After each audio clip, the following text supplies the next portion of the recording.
fuertes alcemos nuestro canto con viva emoción, y del mundo a la paz ostentemos nuestro invicto glorioso pendón. Salve el pueblo que intrépido y fuerte a la guerra a morir se lanzó, cuando en bélico reto de muerte sus cadenas de esclavos rompió. Muy bien, y como ya habíamos anunciado, está con nosotros en el set nuestro distinguido invitado de esta noche, y es un reconocido hombre de la República Dominicana, constitucionalista, un hombre de la patria, un hombre preocupado por defender los mejores intereses de la patria. Así precisamente lo ha demostrado en toda su vida como dominicano y en los espacios en que le ha tocado pues ejercer, digamos, que algún tipo de función. Reitero, está con nosotros el reconocido constitucionalista dominicano Andrés Fortunato, con quien vamos a conversar. Bienvenido. Gracias por recibirnos, compartir con ustedes este espacio que los viernes en la noche ya está poniendo en toque de queda a muchas personas del país. Así es. Y gracias por invitarnos. Yo ando acompañado, antes de comenzar a responder sus preguntas, con el comandante Viladín Pujols. Ojalá venga por aquí para que la cámara me lo enfoque. El comandante Viladín Pujols es una representación de los miles de hombres y mujeres que en el año de 1965 le dieron un giro total a la política en la República Dominicana. Él fue el comandante del Comando San Carlos. Fue una persona que combatió en la operación... Estamos hablando del año 1965, para que la gente se nos ubique. Combatió en la Operación Limpieza, combatió en Ciudad Nueva contra las tropas norteamericanas, y combatió también en el Hotel Matún, en la batalla del 19 de diciembre de 1965. Lo presento a él y nos presentamos vestidos de negro porque a las reformas que se han propuesto nosotros le hemos dado un contenido histórico, y de eso queremos responder a alguna pregunta de ustedes en ese sentido, o nosotros le vamos a aportar la motivación que tenemos. Le agradezco mucho, comandante. Bendiciones. Excelente. Sí. La Constitución Dominicana ha sido modificada más de 39 veces a lo largo de su historia. Desde 1844 hasta la fecha ha sufrido alteraciones importantes, algunas desde el punto de vista político, impulsadas por temas políticos, otros por temas empresariales y otros hasta por temas de grupo. En este caso, esta reforma que está planteando el presidente de la República en este momento, ¿cómo usted ve las modificaciones que se están trabajando para ser modificadas, valga la redundancia? Bueno, para nosotros, los militares y combatientes constitucionalistas de abril de 1965, esta reforma constitucional número 40 adquiere connotaciones históricas, al extremo de que para nosotros es el cuarto acontecimiento en la vida republicana del país. ¿Por qué razón? Porque tenemos el primer acontecimiento, que fue la independencia nacional. Nos separamos de Haití y nos ganamos el derecho a ser una república libre, independiente, soberana. En el año de 1863 se produce la restauración como consecuencia de haber sido anexada la República Dominicana a España el 18 de marzo de 1961. Y luego en el 1965 se produce la Revolución Constitucionalista, que divide la vida republicana en dos, antes y después. De 1844 a 1965, solo 3 gobiernos cumplieron el papel que le encomendó el pueblo cuando lo eligió. Después, todo eran golpes de Estado y dictaduras. ¿Cuáles eran esos 3 gobiernos? El gobierno de Buenaventura Báez, de 1849. Que modificó la Constitución. A 1853. La del padre Meriño, que fue de 1880 a 1882, porque ya en el gobierno de Luperón se había modificado la Constitución para que fueran 2 años los periodos de gobierno. Correcto. Y luego lo sustituye Ulises Heró, de 1882 a 1884. Lili. El dictador Lili, Trujillo, duraron tiempos e hicieron elecciones, pero fueron ellos mismos de manera despótica los que gobernaron, no va en la democracia. Sin embargo, de 1965 a la fecha, tenemos 15 elecciones y ha habido traspaso de mando. ¿Cuál es la novedad de esta reforma constitucional? A ver. La novedad de esta reforma constitucional es que si en 39 modificaciones anteriores tuvimos unos 35 modificaciones para reelegir o ver con la apetencia de los presidentes de continuar, esta no. Esta es la primera constitución que se va a modificar por un presidente que él mismo se pone un candado. La fórmula pétrea que él plantea indica que él no se va a reelegir. Y eso es lo que le permite a él dar un paso constitucional diferente históricamente. Y hay que verlo así.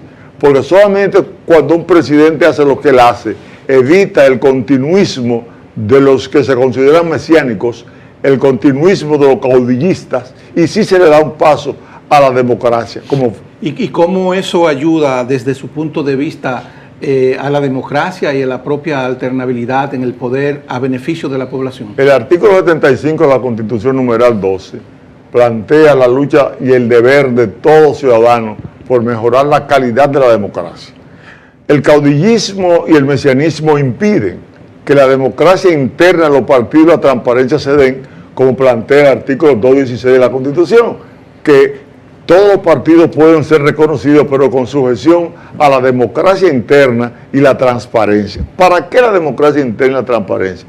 Para que haya un desarrollo de toda la formación de los partidos políticos, de la base y de la dirigencia. La base de los partidos políticos ha sido anulada en estos 59 años. Los caudillistas y los mesiánicos se han adueñado junto con los sectores de poder que se van conformando por las facilidades que le da el Estado mediante un clientelismo obtenido mediante la elección por soborno. ¿Por qué? Porque no se ha llevado la concientización a las bases, a la base que elige, de acuerdo al artículo 2 de la Constitución. ¿En qué considera usted, como es una constitución que se va a reformar, pero el presidente tiene la particularidad de que el presidente de la República, por primera vez en muchos años, no vemos un presidente que modifica la constitución para reelegirse? En este caso, ¿qué beneficios tiene para el país, principalmente para la democracia y para la juventud que está mirando ese buen gesto del presidente de la República, de que va a modificar la constitución apegado a criterios de favorabilidad para la nación dominicana? Por ejemplo, cuando un gobierno se quiere reelegir su presidente, la acumulación de capital es lo que va a dominar el proceso electoral. Pero cuando un presidente no se quiere elegir, tiene que abrir las puertas para que se eduquen a las bases y a los candidatos. De manera que la eficiencia del Estado, del artículo 138, se pueda producir cuando no hay clientelismo ni soborno. Los mejores hombres y mujeres son los que van a ir a las distintas instancias del gobierno. Si es así, entonces vamos a cambiar, porque vamos a tener unos candidatos que van a tener que educar al pueblo y decirle la importancia, por ejemplo, del artículo 55 de la Constitución, que obliga a entender el valor de la familia como fundamento de la sociedad dominicana y espacio para el desarrollo integral de la persona. Cuando hay un equilibrio y una atención del Estado hacia la familia, van a haber menos personas desposeídas, relegadas por el gobierno. Se va a tomar en cuenta la familia, se va a tomar en cuenta la cultura, se va a tomar en cuenta el deporte, la educación, porque vemos los constitucionalistas que están defendiendo, por ejemplo, que se haga el referéndum obligatorio, que no es necesario, aclaramos en medio de esta explicación, porque ya los dos periodos y nada más están concebidos en el artículo 124, y lo que se va a hacer es pasarlo al 268, fórmula pétrea, que esa fórmula pétrea que tenemos en el 268 está desde 1865, ahora se le agregaría que la Constitución no puede versar sobre la elección de las personas que tienen 2 periodos cumplidos. Una pregunta, ahí mismo, en ese mismo tenor en lo que usted está diciendo. También uno de los puntos fundamentales de esta Constitución que va a ser modificada, reformada, es la disminución de la cantidad de miembros de los diputados que hay en el Congreso Nacional, en la Cámara de Diputados. ¿Usted considera que con esa disminución realmente hay un avance o hay un retroceso? En el sentido de que mucha gente dice que la cantidad de diputados que hay en el país ha sido fruto de las luchas sociales para ser más representativa a nivel congresual. En ese caso, ¿cómo usted ve esas modificaciones? Esa modificación de la disminución de los diputados en el Congreso va vinculada a la actitud de la reforma del gobierno para provocar un cambio, como se está haciendo con la fusión de instituciones, donde están disminuyendo instituciones y donde el Estado va a demostrarle, cuando someta la reforma fiscal, que va a ser más eficiente y que va a disminuir los gastos superfluos del Estado Dominicano, o lo va a cambiar, que en vez de ser para pagar sueldo, va a ser para inversiones en la administración pública, que son necesarias. Indudablemente usted tiene mucho conocimiento del tema de la Constitución. ¿Usted cree, después de haber revisado los ítems, los acápites, las partes que van a ser modificadas en la Constitución, que debió de haberse incluido alguna que desde su perspectiva quedó fuera? Mira, para nosotros, los 4 aspectos que abarca esta reforma son lo más importante. Y lo segundo es que lo que son muy importantes en la Constitución se aplique, como es, por ejemplo, la educación popular, porque no habrá soberanía popular aplicada de acuerdo al artículo 2 de la Constitución de la República. No la habrá si el pueblo no se educa, como plantea el artículo 34 de la ley 33-18 de los partidos políticos. No puede haber una democracia de calidad, no puede haber eficiencia en el Estado si los hombres que votan y las mujeres y los que son candidatos no son los mejores de los sectores que ellos representan. ¿Por qué? Porque el artículo 142 de la Constitución nos dice a nosotros, al país, que los cargos públicos deben ser otorgados por mérito y profesionalización. En cada municipio, en cada distrito municipal, en cada demarcación geográfica de la zona urbana, los hombres y mujeres de esa zona que van a elegir a un candidato tienen que saber cuáles son sus mejores candidatos cuando sean educados, y la gente rechaza entonces el soborno, porque el soborno significa que se va a replicar la corrupción y la impunidad.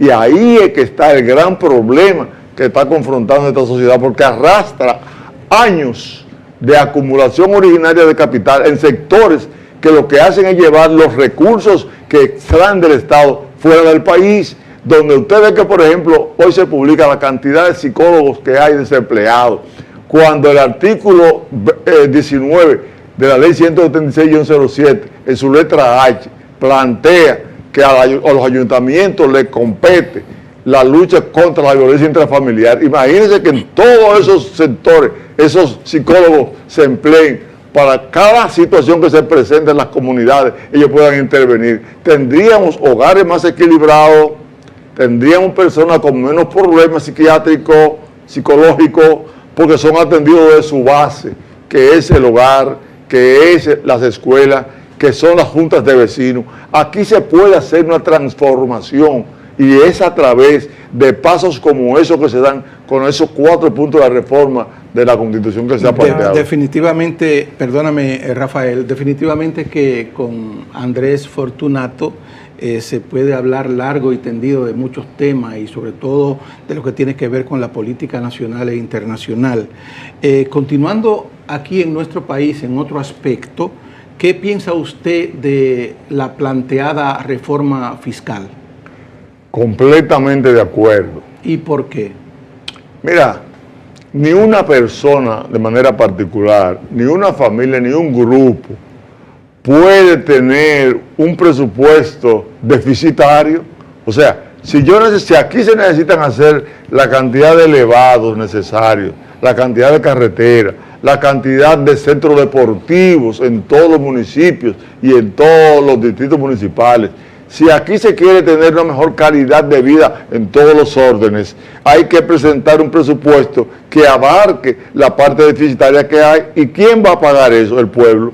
¿Quién lo dice? El artículo 75, numeral 6, habla del deber de tributar. ¿En base a qué? En base a la capacidad tributaria de las personas. ¿Para qué? Para cubrir lo que es los gastos del Estado y las inversiones. Pero hay otros que opinan, esa es una parte, Sí. Otros opinan, por ejemplo, de que primero se está empequeñeciendo el Estado. Segundo, también opinan de que, bueno, se está constriñendo mucho a la población. E incluso escuché a alguien decir que se estaba generando preocupación en la población dominicana porque, bueno, el Estado dominicano es el primer empleador, ¿verdad? Y ya se habló de que se iban a frizar los empleos en el Estado, ¿no? También se habla de que, bueno, la publicidad, por ejemplo, que sostiene los medios y otros aspectos, y eso también genera preocupación. ¿Qué piensa usted? Bueno, Ramón de Campoamor decía que en la vida nada es verdad ni mentira, todo es según el cristal con que se mira. Esto va a depender de quienes quieren seguir teniendo exenciones fiscales. Estas críticas van a venir de los sectores que evaden de mucha manera los pagos de impuestos. Esto va a venir de los políticos que hacen uso de los recursos del Estado, porque el artículo 246 de la Constitución no se aplica, que es la supervisión y control que tiene que tener la Cámara de Cuentas, el Congreso y la Contraloría General de la República de los gastos del Estado. Lo que quiere un Estado manga por hombro, pues puede criticar eso, pero todo va a venir compensado.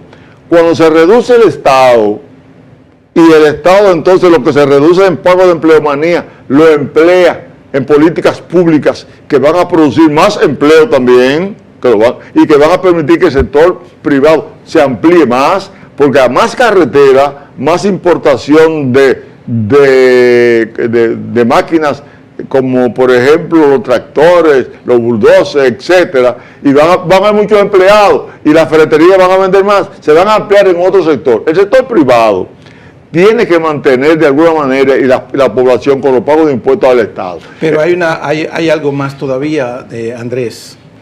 Fíjese, se hablan, dicen los técnicos, que hay un 49% de los comerciantes que están informal. ¿Por qué no se ajusta a este 49%? Eso por una parte. Pero también hay algo que es sumamente irritante para la población y que por años ha existido, digamos que ese paternalismo, y es las exenciones fiscales que hay a empresarios y las exoneraciones de combustibles millonarias. ¿Qué piensa usted sobre eso? Todo eso debe reducirse al mínimo. ¿Y cómo le van a dar cuando hay hombres y mujeres pasando trabajo en las calles, cuando hay hogares disfuncionales, producto inclusive de la falta de recursos para mantener los gastos del hogar, cuando hay mucha gente desinformada? ¿Cómo van a mantener sectores multimillonarios que de por vida, que hay sectores que desde que el presidente Ignacio María González, por allá por el 1874, le abrió las puertas para regalar tierra, para que ellos pusieran ingenio aquí, y entonces le quitó a los campesinos la tierra, y los campesinos la vendían creyendo que iban a ganar, lo engañaron. Y cuando vienen las leyes agrarias de Moncáceres, y cuando viene la invasión norteamericana, y se forma el Catastro Nacional, el Tribunal de Tierra, donde 3 jueces había para dar el título y 2 eran americanos, de aquellas concepciones arbitrarias que se le dieron, que abandonaron al pueblo, que fue lo que quiso sustituir el profesor Juan Bosch en el 1963, de acuerdo al artículo 23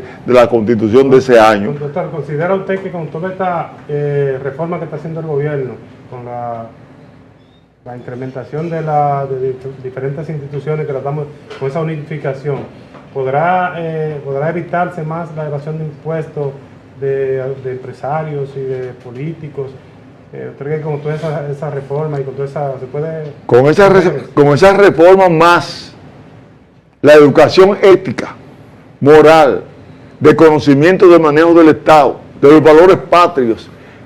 Cuando los hombres y mujeres que vayan a cobrar, los encargados de cobrar, no se dejen sobornar porque están éticamente preparados va a haber una eficiencia del Estado, va a haber un crecimiento, va a haber una mejor aplicación de la política pública, pero hay que preparar a los hombres que son instrumentos para que el dinero recaudado llegue al Estado y que no lleguen políticos que se lo roben y que haya personas que lo supervisen y fiscalicen con amor, con interés patrio. Una supervisión. Una supervisión que lo haga el Congreso, que le corresponde, de acuerdo al 246 de la Constitución y al artículo 93, numeral 2. Pero también hay gente que dice que lo que el gobierno debería de hacer es subirle los impuestos a los ricos, hacer más eficiente el cobro de impuestos a los empresarios, ¿verdad? Y también tratar de hacer compensaciones generales a la población para tratar de paliar los posibles traumas que pueda ocasionar esa reforma en términos fiscales. De hecho, los empresarios se quejan de que pagan mucho impuesto por la generación de dinero. O sea, aquí existe el anticipo fiscal, existe la TCS, existe una serie de mecanismos y de controles a nivel de impuestos que tienen a la queja muchos de los empresarios. Entonces, ¿cómo en este momento esa modificación caería en esos sectores? Y usted no entiende que debería de haber algún tipo de incentivo también para ir haciendo una especie de balance y contrapeso en esa reforma fiscal que viene. Sí, el incentivo primero que nosotros vemos es que haya una educación de calidad en el país que prepare los recursos humanos necesarios para poder llevar a cabo las producciones que van a hacer esos empresarios. Pero déjeme decirle que hay países como Francia y algunos por ahí, que hay empresarios que pagan hasta un 60%. Es correcto. Todos los años. Lo que pasa es que hay un grupo de políticos que lo emplean como tienen que emplearlo. Y por eso decimos que sin educación no hay posibilidad de que eso se haga, porque la gente, los intermediarios cobradores de los impuestos, van a recibir soborno y no va a haber una aplicación correcta, eficaz del Estado Dominicano, como plantea el artículo 138, lo mencionamos de nuevo. Entonces, el problema es educación. Decía Simón Bolívar, que un pueblo ignorante es un instrumento ciego de su propia destrucción. Mire, ya estamos en la parte final, estamos en tiempo, la conversación con usted siempre se quedan en el tintero cosas que preguntarle. Muy interesante. Pero para cerrar de una manera bien breve, ¿la patria está en peligro con la situación haitiana y todo lo que conocemos? La patria siempre ha estado en peligro, pero la hemos defendido siempre. Cuando dimos el grito de independencia, después de ahí, más de 12 batallas se produjeron y quedaron los haitianos fuera del país. Y quedarán siempre. Y vinieron los españoles en el 61 de 1800 y también los mandamos a su casa. Y Peña y Venable vinieron en el 1655, cuando Oliverio Cromwell era jefe de Inglaterra. Y también lo vencimos en la muralla de ahí, de la ciudad colonial. Este país, vinieron los americanos en el 65 y tuvieron que fajarse con estos hombres en Ciudad Nueva el 15 y 16 de junio y hubo que negociar para salir de aquí. Este es un país que nosotros hemos pedido, le hemos solicitado al gobierno que ordene que se hagan los comités de defensa de la soberanía nacional en todos los municipios y en todos los barrios para que estemos preparados para si lo que quiere la ONU y lo que quiere Amnistía Internacional, que es una lucha con Haití, que nosotros le demos una pela al que entre a este país. Que lo envíen para acá. Al que venga aquí, lo vamos a enviar para su casa con una buena lección, como lo hemos hecho siempre. Piensa usted, ya estamos en tiempo, pero le vamos a decir, como dijo en su lecho de muerte Sánchez, Mella. Aún hay patria, Mella.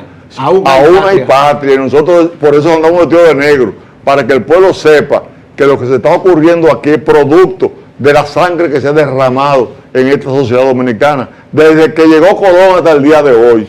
Bien, hemos conversado, señores de Espacio Abierto, con el constitucionalista, hombre de armas a tomar para la defensa de la patria y para defender los mejores intereses del país, como dije al principio, Andrés Fortunato, dándole pues la gracia y dejando el espacio abierto precisamente para cuando usted guste nos llame y se pueda volver a sentar ahí. Una cosa muy importante, yo quisiera hacerle un llamado a la juventud de este país, a que escuche a los hombres y mujeres de este país que como usted en algún momento de su vida han sacrificado por este país para que se empoderen, porque la juventud de este país parecería que ha perdido el rumbo últimamente.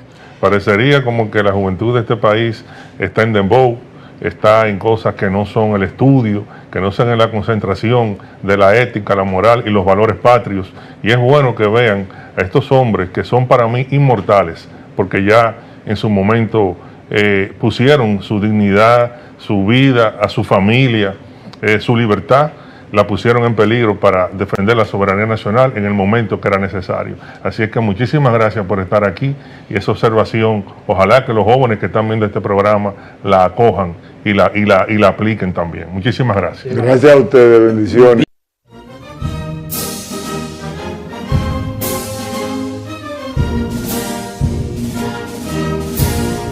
Quisqueyanos valientes alcemos nuestro canto con viva emoción, y del mundo a la paz ostentemos nuestro invicto glorioso pendón. Salve el pueblo que intrépido y fuerte a la guerra a morir se lanzó, cuando en bélico reto de muerte sus cadenas de esclavos rompió.